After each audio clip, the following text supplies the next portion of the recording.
Hi everybody, welcome to this virtual session. My name is Rich Dean. I'm the founder and creative director of Supersonic Playground. We're a web design and development agency based in Kent, so just southeast of London. Although this is a recorded session, I'm actually doing this live. We're not editing this, so please bear with me if I fluff my lines along the way. I'm just going to share my screen and jump into my presentation now.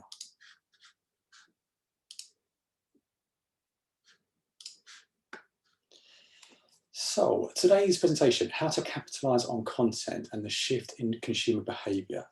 So again, just to sort of recap, I'm Rich Dean, founder and creative director of Supersonic Playground. I've been working for about 21 years now as a web designer in the web industry. In that time, I've had a really great career helping businesses, corporations and charities of all sizes to grow their online presence and really maximise their online presence and their online strategy.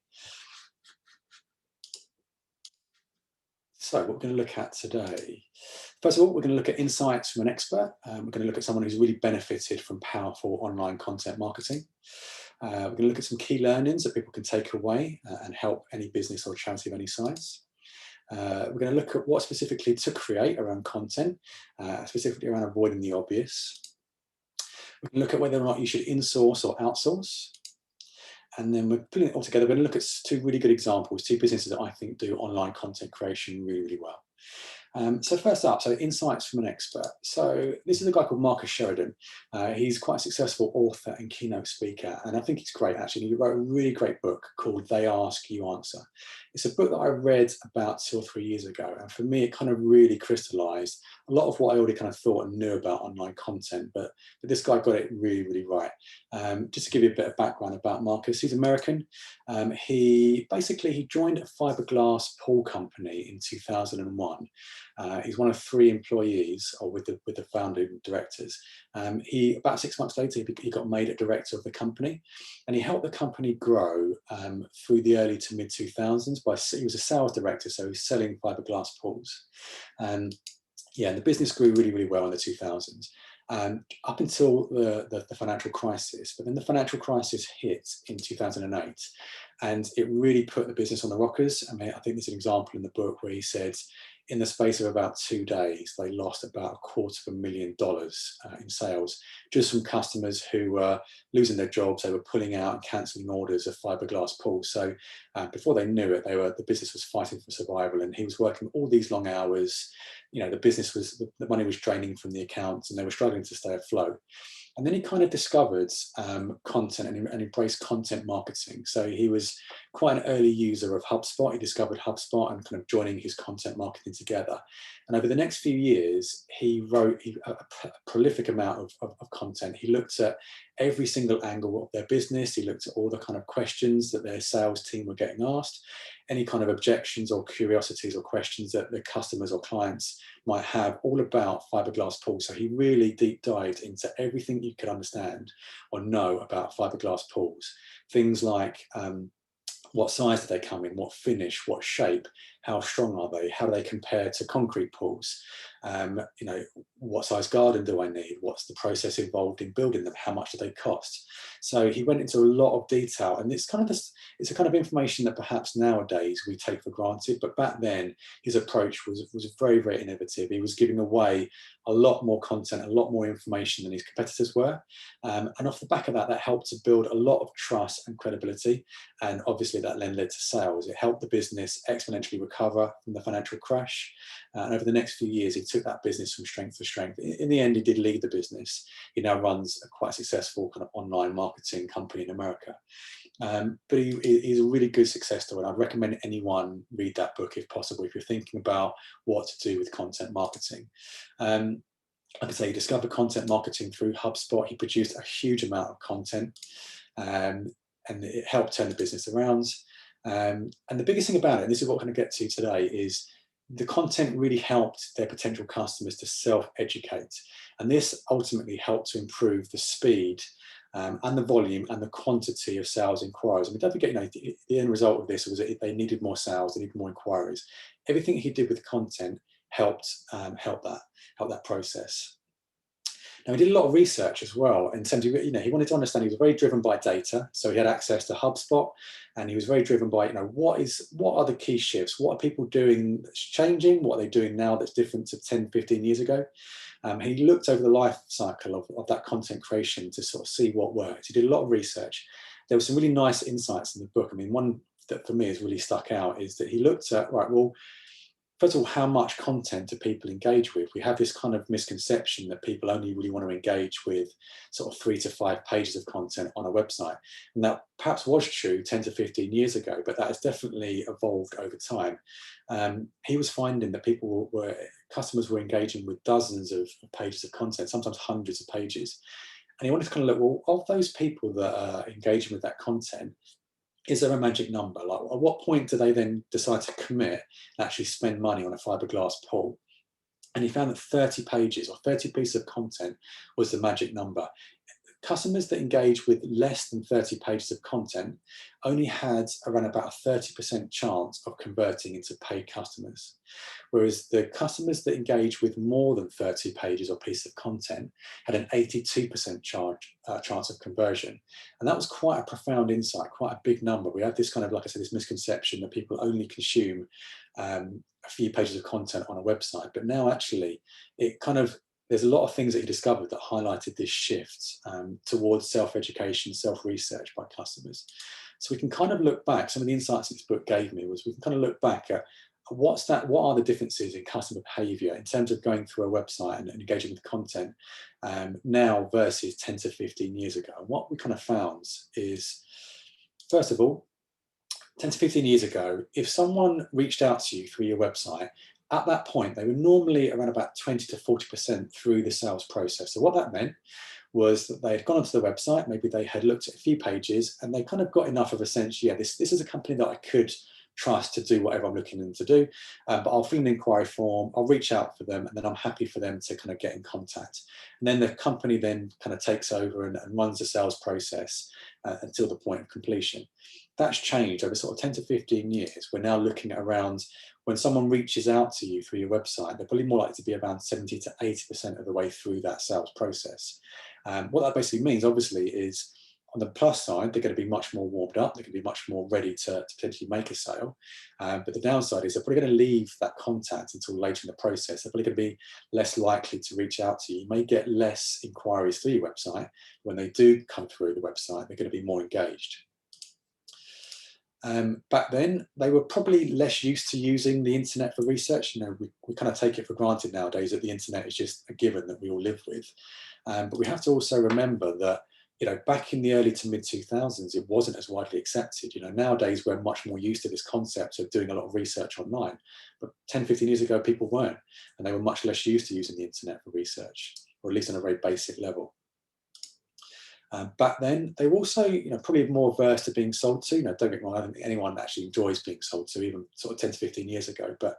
But nowadays, I think they've become subjected to so many spam emails and text messages and sales calls and scams, and they hear all these stories online about things where precious sales and people that have done things illegally. And actually, I think nowadays people are much more wary, and they're also time poor. People don't want their time to be wasted. They don't want to be missold. They don't want to be sold to in general, but they don't want their time being wasted.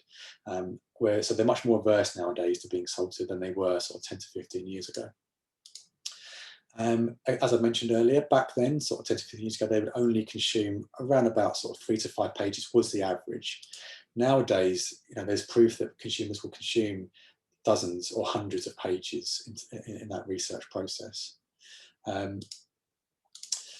Again, so it goes back to that inquiry form. So they would, because of that lighter touch in terms of research, they probably would be more likely to fill out an inquiry form and fill it out early in the process, whereas now they're less likely to. And they're only going to do so. They'll only reach out to you and fill out that inquiry form once they're a lot more confident that you can deliver on your promise, that you can do what they need you to do. Ultimately, they don't want to make a bad decision. They don't want to get it wrong, because there's a lot to lose. Back then, people do, people obviously do still shop around with different companies nowadays, but again, back then they would be quite happy to put their inquiries out to a few different companies and let those people come back to them. People do still shop around now, don't get me wrong, but they do also want to take more control of the sales process. They want to be armed going into that sales process, so that when this company does reach out to them or does get in contact with them, they're not going to be taken for fools. They're going to know exactly what they want and be better armed, better prepared. As I just said, yeah, they'd be happier for companies to take them through the sales process. And like I said, nowadays they're only going to reach out, only going to get in contact once they're confident that company can deliver. So what are the key learnings? What can organizations take away from this information? So yeah, consumer behavior has definitely and dramatically changed over the last 10 to 15 years. They're much more wary to consumers, are much more wary to being sold to, and they want to take control of the process themselves. They're much more comfortable doing their own research, and they'll seek a high level of detail. Another key point, I've not mentioned this yet, but this is a really key takeaway, is actually, and as much as most businesses would probably love a quick sale, and they do still have quick sales, what we tend to find nowadays is actually when a consumer first engages with or gets in contact with a business, that might not necessarily be the time when they're actually looking to buy. You know, they might not be looking to buy there and then, they might just be doing their due diligence and early research. And because of that, this is a really key sort of paradigm shift, is that businesses, yes, definitely still focus on the quick short-term sales, but you need to really also be creating content and a sales process that also caters for the longer term conversations, i.e., you know, someone reaches out to you, they go on your website, they might not really be ready to buy for another 6 months.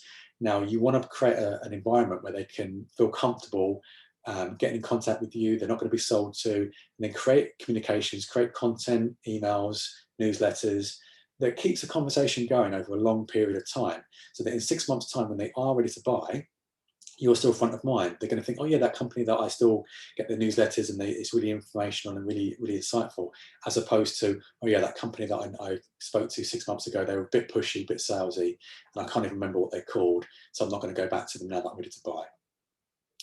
So now we've kind of seen some of the key learnings and key insights, we can kind of start to think about, well, what do you actually create? So when it comes to content creation, what do you want to do? We always say kind of avoid the obvious. So what do I mean by that? Well, as I kind of mentioned, you need to create a huge array of content. You need to look at every minute detail of your business, your services, your products, what you do, and create a large volume of content around that. Avoid the obvious, target the niche. So what do I mean by that? So yes, you will still need to have your kind of default core service pages on there. You know, we're a web design agency, so we have pages about user experience, visual design, WordPress web development, etc. That's the default stuff. But you've also got to understand that those core services, your competitors are all going to be creating content around the same lines. You know, to try and rank well in search engines and be found and create unique content around your core service, it's probably going to be quite difficult because of the competitive market you probably operate in, unless you're lucky enough to operate in quite a niche market. So the thing to think about is actually, what are these really much more niche areas you can write content about? To give you a real world example, so as I mentioned, we're a web design agency, but we've done a bit of work over the last year or two looking at kind of self-selection tools. So it's quite a unique, quite a niche, something that will go on a website. The idea being that self-selection tool is something where a customer might be, we create a tool that helps a customer answer a series of questions, and it then filters down and serves either products or content that are much more tailored and relevant to them. It's a very small part, it's a very niche thing that we do. But we wrote a really strong blog post about what is a self-selection tool. So quite a niche subject matter. That article ranks top of Google. So if you search for self-selection tool, that article should come first in Google. And because of that, a few weeks ago, a major brand, I'm not going to say who they are, but quite a well-known brand in the technology space, reached out to us because they were looking for a self-selection tool. They found our article, and we're now sort of talking to them about potentially doing a paid piece of work, creating a self-selection tool for them. So that's an example of a very minute detail of our business that is much more niche, but the kind of level of detail you need to go into.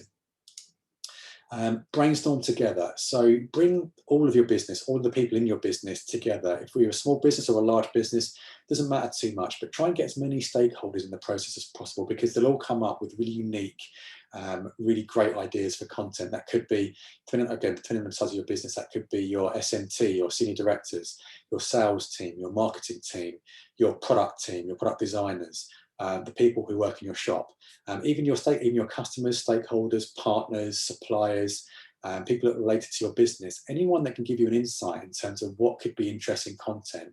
And before you know it, it might feel quite limited at first, but I think the more you brainstorm, the more ideas you'll come up with, the more you'll soon get to a point where you've got loads of things that you can create content about. A big point as well about all this content is it needs to create value. The biggest thing is you need to don't approach things from a selfish perspective in terms of just trying to get sales or leads. You need to give a lot of way, give a lot of way. You need to be creating content that adds value to your customers. We'll talk about specifics of what that looks like in a minute, but things that people can take away and use and that adds benefit to their life. And the final point in this one is you can't have too much content. You can't create too much content nowadays. The more content you create, there's obviously benefits in terms of rankings on search engines, but the more likely you are to be found, the more information you give your customers. There's just so many great win-wins about creating a large volume of content. So what are the actual specifics that you can create, the actual types of content? There's quite a lot you can do. I think definitely having a strong core website is really important, the place to house your content. Ultimately, we say your website should be the place where your ultimate end goal or your transaction happens, so where people reach out to you. Obviously, have active social media channels. Now, every business is different. You might find that your business model, you don't need a website, maybe you just need social media channels, and that's fine. We tend to find that they work well together in conjunction. So have your website being your core location where your content is created and kept. Use your social media channels to leverage that, to post out and publish your content and engage with your audience. Link the two together, integrate them well, and they'll work really well together. Obviously, you are going to still need to create your key service pages, and they're probably going to be the pages that don't change too much on your website. But then you need to create a lot of written articles, webinars and videos. You know, there's lots of stats nowadays that say that video is a much more engaging medium than written content. I don't think video should ever replace written content, but it should certainly act as a strong alternative, a different way for a user to consume that content. Blog posts regularly, a wide variety of subject matter, white papers and industry insights. You know, position yourself as a thought leader. So white papers, research that you might have done, giving your customers or your clients insights into your industry. Useful things like ebooks, worksheets and templates, so things that people can actually take away and use. Fact sheets, tools, lots of things they can actually take away and use in their day-to-day. Email newsletters regularly, as long as they're not too salesy. Like I say, it's not about, you know, newsletters that really help people. So, you know, you can give people company updates, that's fine, but actually I would say, you know, you want to be giving regular insights, regular value-added content. So what's changing in our industry, what are the latest developments, what new products have just become available, what new services are you offering that could add value, what's very insightful, what's engaging, what can help your audience. And that could also extend to email courses and learning systems. So depending on what your business does, can you create email courses to tell people how to do stuff? You know, sales training or marketing training. So there's a lot, before you know it, there's lots of different types of content you can create. Now we're going to look at the difference between insourcing and outsourcing. So insourcing, the idea of bringing somebody in your business to do this on a full-time basis or part-time basis, or outsourcing this content production to a freelancer or an agency. And there are definitely pros and cons to both approaches. So insourcing, so what are the pros of insourcing? So this is bringing someone into your business. So they're going to be embedded, the pros are going to be embedded into your team and your culture. They're going to be a part of your business, a part of your team. Therefore, they're going to be committed to the business. They're a full-time employee. They get paid a salary. You know, they're going to be committed into the success of your business. You know, the success of your business is going to be their success. They're always going to be available. They're always going to be on hand and responsive, and they can come back with answers and insights whenever you need them to. They can be responsive and reactive to industry changes and trends. So if something happens in your industry, you know, you can quickly get them on board. You can post out a piece of content or react to something quite quickly. You know, we took advantage of this last year in the pandemic. We were reacting quite quickly and posting out really valuable content to help people through the pandemic. And because they're going to be there, they're going to be there probably quite a long time. They're going to be able to develop quite deep insight and understanding of your business. They're going to understand how your business works on a very intricate level, the ins and outs of it, the nuts and bolts. And that's really going to help to inform their content creation. There are obviously, though, cons in terms of having an in-source person, someone that's there full time. You know, you may just have one person, or you may have a team inside your business, but even then, you may find that there's their skills and their breadth of experience may be more limited. It obviously requires a commitment from the business. So, you know, if you're going to employ someone, you've got to commit to that. That's not something you should take lightly.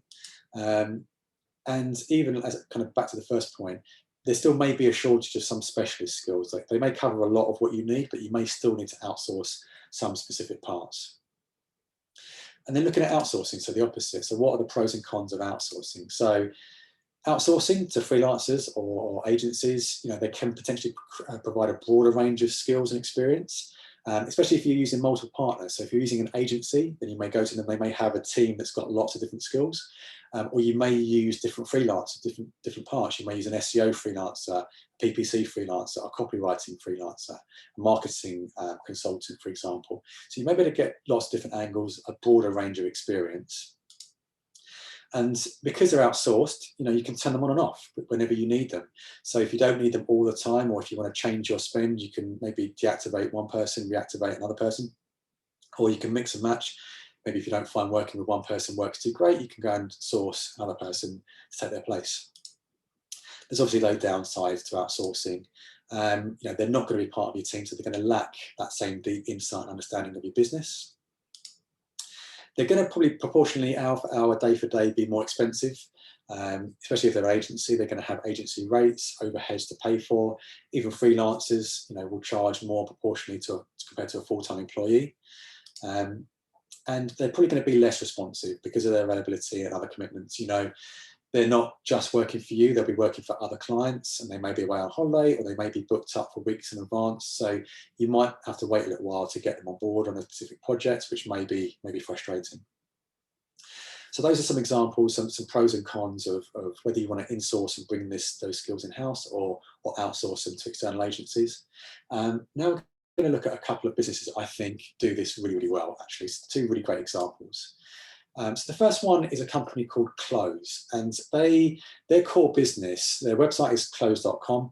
Their core business is that they sell a sales CRM system. So it's a piece of software, CRM software, but it's specifically focused around sales professionals.